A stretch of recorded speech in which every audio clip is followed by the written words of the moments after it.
Naka-vlog ba tayo? Intro na ako.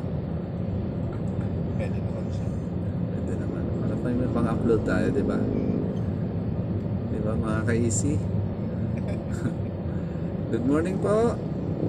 Magandang tanghali. Lunch time na po. Okay. Dito kami ngayon sa may bandang Lyceum.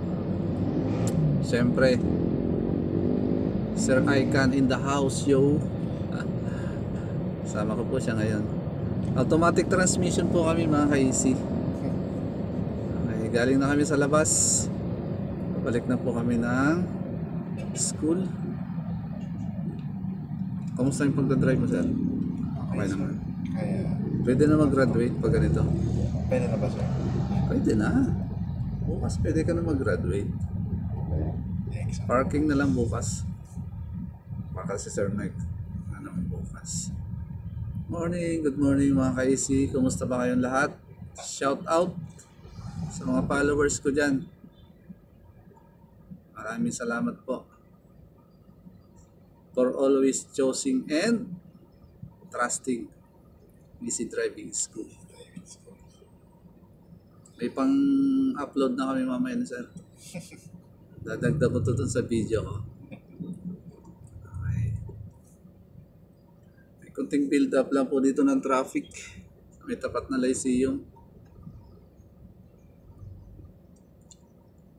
Slowly moving yung mga sasakyan po dito. Pahabaan ng pasensya po pag ganitong traffic, ha. Bawal po yung mainipin.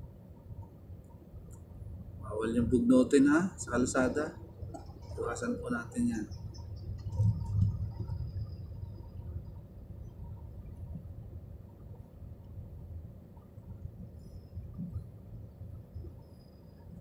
Kwentuhan po ito, may kunting driving.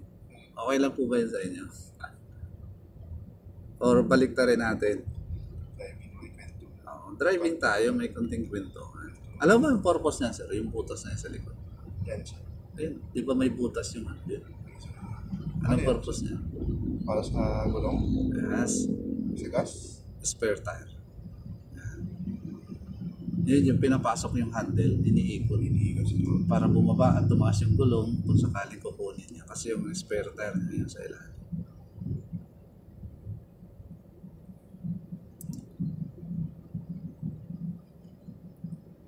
Mga ka-easy, kumusta yung Valentine's nyo kahapon?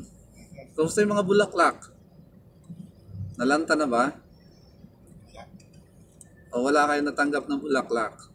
Sindi na lang ng kandila. Oo, nagsindi na lang daw ng kandila, sabi ni sir eh. Maging practical na tayo ngayon.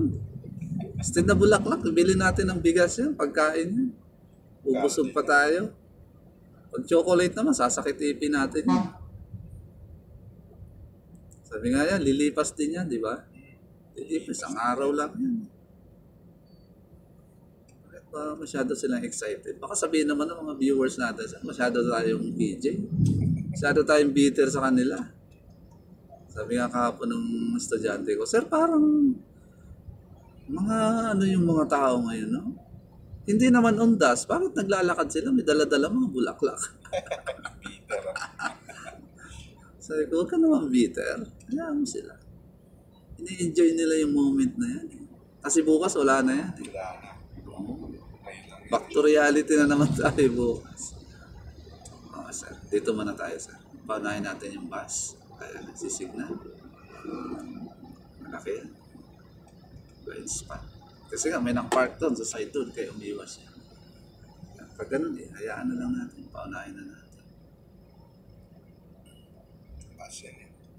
Yan, blind spot yan, ha. Kaya ayaw mga ka-easy, yung mga nanonood dyan ng video natin, ha. Pag ganun po, giveaway na lang tayo. Isa naman i-insist natin yung right of way natin at madidisgrasya po tayo. Okay. Huwag din po tayong tututok yan sa malalaking sasakyan na yan, mga truck and buses na yan. Blind spot po yan. Yes, tuloy tayo. Ito na ba yan? Maraming salamat mga ka-easy. Until next time. Mamaya ulit. Bye-bye.